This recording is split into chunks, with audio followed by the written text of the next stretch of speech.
Hi everyone! In this video, I will talk about Fast Loan Advance Review. Fast Loan Advance is an online lending platform designed to connect borrowers with a network of lenders, offering quick access to funds even for those with less than perfect credit. Now, some of its key features are: first, the loan amounts. Borrowers can access loans up to $10,000 with repayment terms ranging from 90 days to 72 months. Next is the application process.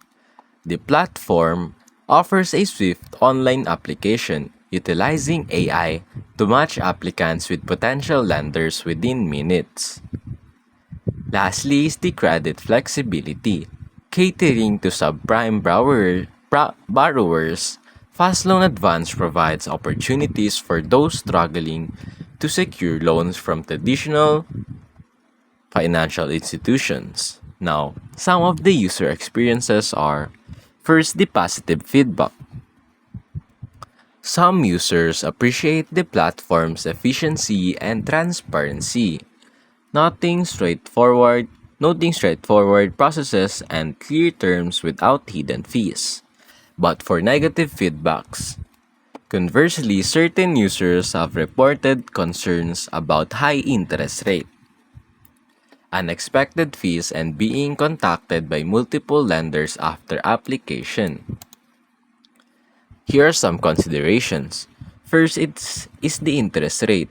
While the platform aims to assist those with poor credit, borrowers should be cautious of potential high interest rate associated with subprime lending.